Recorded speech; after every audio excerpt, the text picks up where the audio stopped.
Hello all you hardcores out there, how you doing? It's Big Porky here. Hello all you haters and trolls, how are you doing as well? I hope you're all okay. Because you keep watching. Right, straight down to business because I'm going out on official business for the channel, so I thought I'd look my best for all you who say I wear trackies all the time. Can't beat trackies. Right, I had a WhatsApp text off a tech guy called Nick, I think, from Nottingham, and he was asking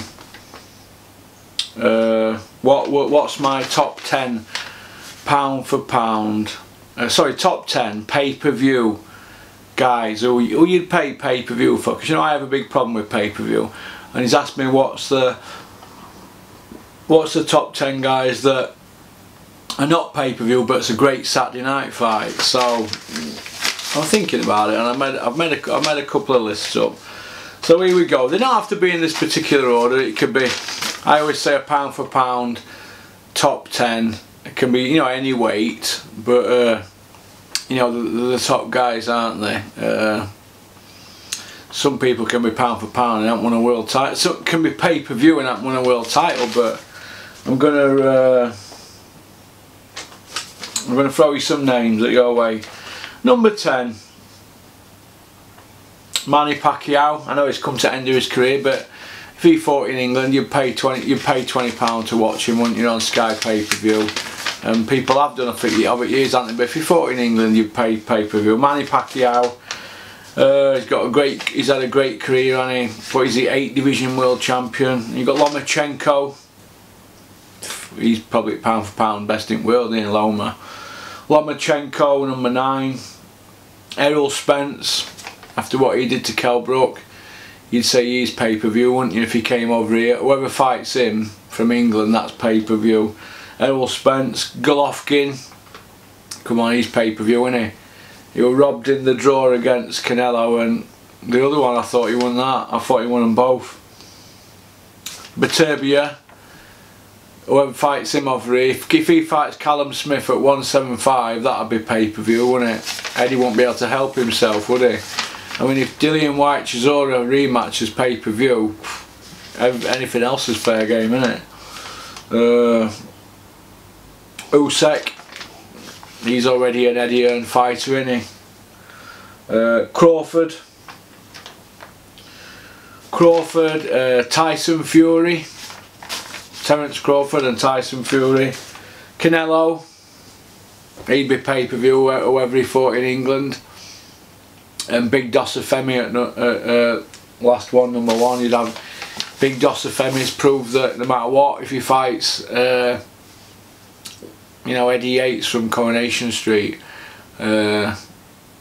he's pay-per-view, isn't he? I mean, they proved that when they stuck Takam in as a replacement for Pulev. He was a replacement. Eddie just fronted it out and said, look, it's pay-per-view, that's it. They just fronted it out. The brass neck on them is unbelievable. You see, the thing is, people in boxing, in the boxing industry, the brass neck on them is unreal. You know, it's money in it. They ride the storm. They're not bothered. Boxing promoters, every single boxing promoter that I've met hasn't respected the fans like they should, like I wanted them to. That goes for every single one I've met. Every single one, even including Dennis Hobson, Dennis, Eddie Hearn, Warren, Steffi Bull, a lot of them. None of them respect the fans. None of them. None of them. I could pick holes in all of them all day. But it's a flawed business, isn't it? They're going to exploit it. That's why they're all driving around in fancy cars and got big houses. They're the ones who earn the money. Now it's the boxers who end up with notes, who don't get appreciated. But as far as I'm concerned, well, does anybody trust a boxing promoter? Anybody? Come on. Does anybody trust them? Anyway, the top 10, in my opinion, this is in my opinion, Russell, the top 10 non pay-per-view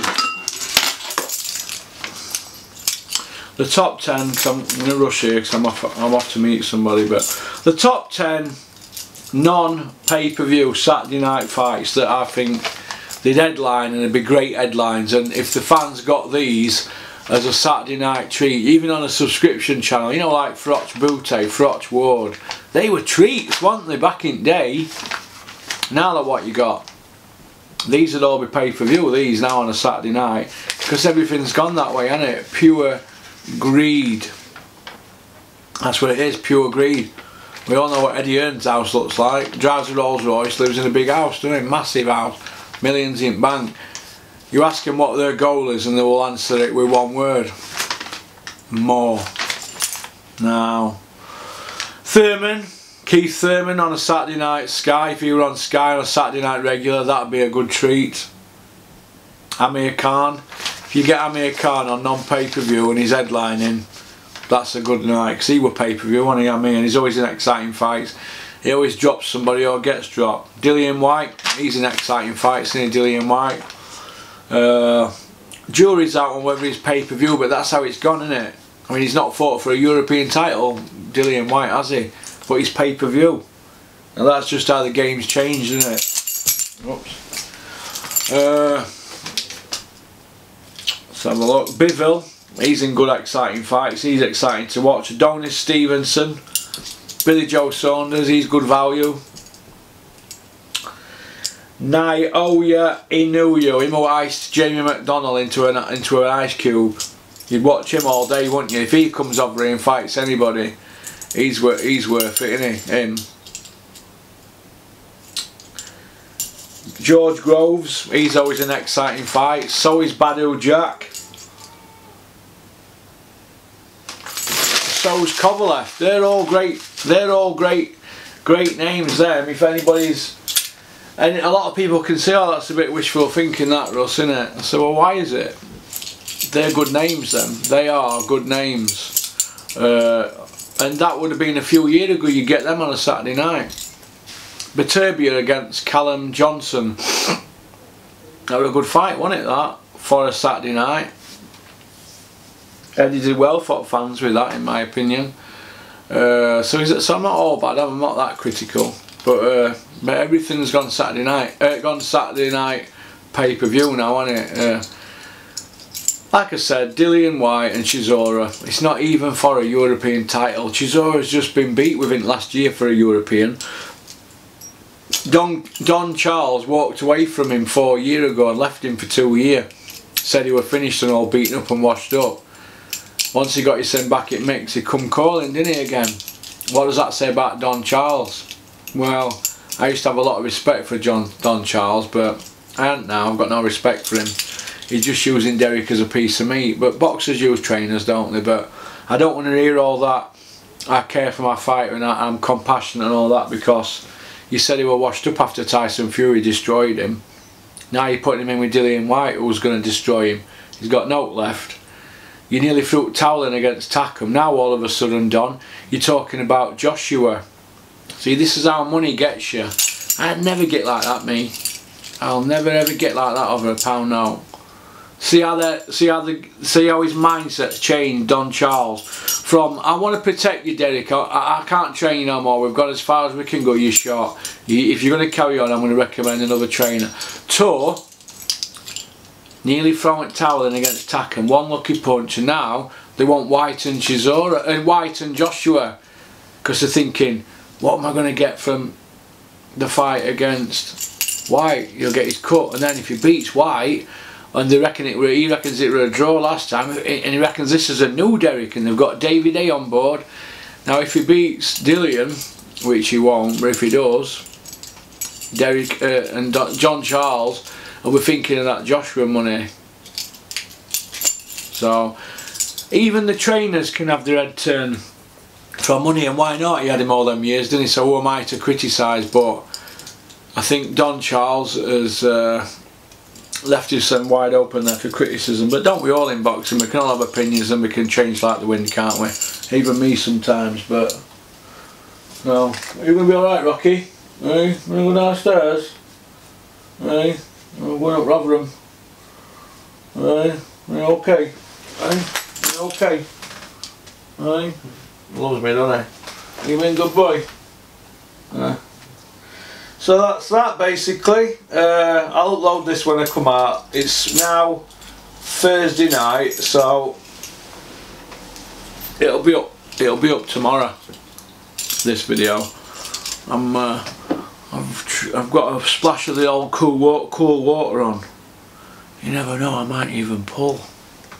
You never know, do you? Only thing I'll be pulling off will be my cap though, won't it, when I go into the restaurant. But so I'll take that. And off we go. So keep on trucking. Shout out to Will at Colourworks. And shout out to Justin. Shout out to Justin at the Tea Leaf Company.